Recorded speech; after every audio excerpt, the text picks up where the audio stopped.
বাড়িতে ইন্টারনেটের অসুবিধার জন্য লক্ষ্মী পুজোর ব্লগ দিতে দিতে ক্রিসমাস চলে এলো। যাই হোক, শুরু করছি আজকে আমার লক্ষ্মী পুজোর ব্লগ। তোমাদের সকলকে স্বাগত জানাচ্ছি পেটুক পৃথা চ্যানেলে। আশা করি আমার ভিডিওগুলো তোমাদের খুব ভালো লাগছে। তো লক্ষ্মী পুজো আমাদের বাড়িতে প্রত্যেক বছর হয়। আমাদের বাড়িতে পিতলের মায়ের মূর্তি আছে, প্রতিমা আছে। তো আমার মা সেখানেই পুজো করে। কোনো ঠাকুরমশাই আসে না, মা আর আমি দুজনে মিলে আয়োজন করে পুজো করি। বাজিয়ে মাকে ঘরে এনেছি, সুগন্ধি ধূপ জেলে আসন পেতেছি। শঙ্খ বাজিয়ে মাকে ঘরে এনেছি, সুগন্ধি ধূপ জেলে আসন পেতেছি। প্রদীপ জেলে নীলমে তোমায় বরণ করে, আমারই ঘরে থাকো আলো করে।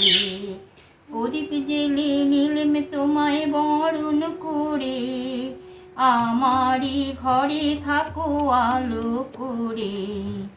এসো মা লক্ষ্মী বসো ঘরে, আমারই ঘরে থাকো আলো করে। এসো মা লক্ষ্মী বসো ঘরে, আমারই ঘরে থাকো আলো করে। আগে ঠাম্মা ছিল, 2016-তে আমার ঠাম্মা আমাদের সকলকে ছেড়ে চলে যায়।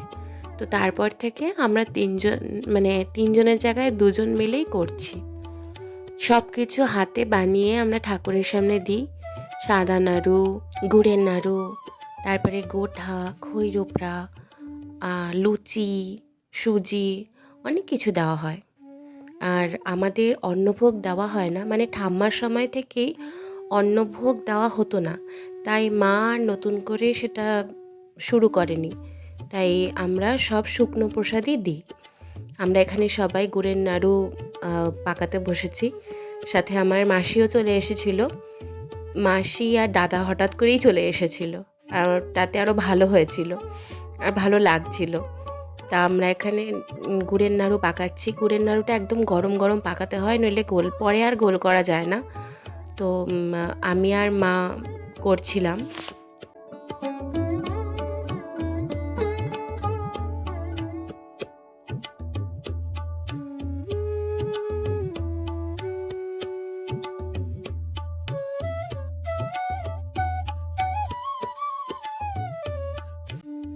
আমি তখন অনেক ছোট, আমার মনে নেই, মায়ের কাছেই শোনা। একবার লক্ষ্মী পুজোর দিন ঠাকুরমশাইকে আসতে বলা হয়েছিল, কিন্তু ঠাকুরমশাই আসেনি, না শেষ মুহূর্তে কিছু প্রবলেম হয়ে গেছিলো। তো তারপর থেকে আমার মাই পুজো করে। মা মা লক্ষ্মী পাঁচালি পড়ে। আমরা এরকম হাতে বানানো, মানে মা ঠাম্মা সব হাতে বানিয়ে ঠাকুরের সামনে দেয়। আর এভাবেই আমরা লক্ষ্মী পুজো করি। তো তখন থেকে ঠাকুরমশাই আর আসে না। তো এই বছর মা বলছিল যে তুই মায়ের বইটা পড়, আমি এখানে আরতি করব। তো আমি বললাম ঠিক আছে, তুমি তাহলে রান্নাবাড়িগুলো করতে থাকো, আমি তাহলে এদিকে ফলটা কেটে নিয়ে মায়ের গোছ গাছগুলো করে দিচ্ছি। আর তারপরে মায়ের বইটা পড়েছিলাম। তো এখানে ভিডিওতে যত তাড়াতাড়ি দেখাচ্ছে অত তাড়াতাড়ি কিন্তু আমি কাটতে পারিনি, আমার একটু সময় লেগেছিল। তো এটা স্পিড আপ করে আমি ভিডিওটা এডিট করেছি। এই যে বসে গেছি মায়ের পাঁচালি পড়তে।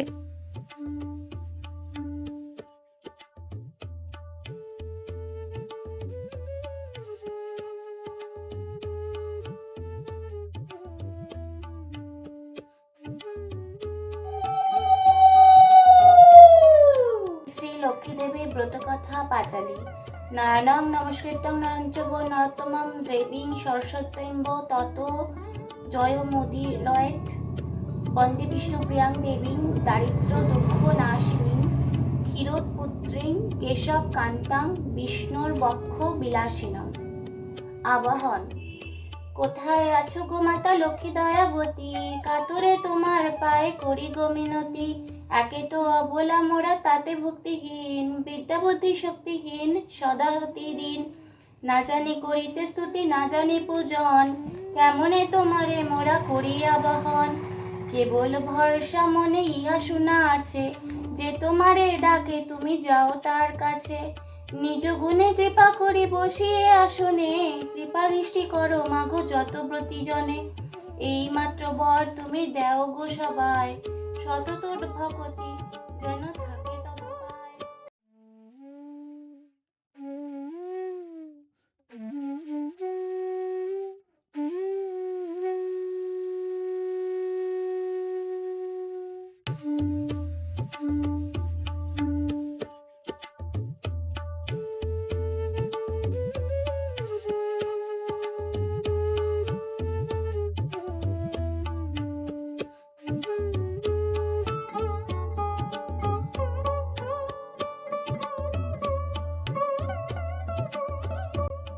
ভোগের সব জোগাড় যান্ত্রী শেষ করে ঠাকুরকে সব গুছিয়ে দিয়ে মা বসে তারপরে আরতি শুরু করেছে। মা তখন কীর্তনও গাইছিল, কিন্তু কীর্তনের রেকর্ডিংটা ঠিক মতন হয়নি, তাই আর সেই মিউজিকটা দিতে পারলাম না। মা পুজো করে যখন, তখন খুব ভক্তি সহকারে সব কিছু করে এবং বেশ অনেকটাই সময় দিয়ে মা ধৈর্য ধরে পুজো করে। আমার এত ধৈর্য নেই, আমার মনে হয় তাড়াতাড়ি করতে হবে, কাজটা তো করছি।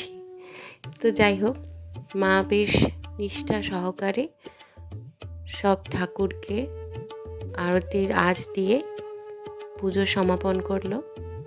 তারপর আমরা সবাই মিলে একসাথে ভোগ খেয়েছিলাম, আমি আর মা উপোস ছিলাম। তো এইভাবে কেটেছিল আমার লক্ষ্মী পুজোর দিনটা।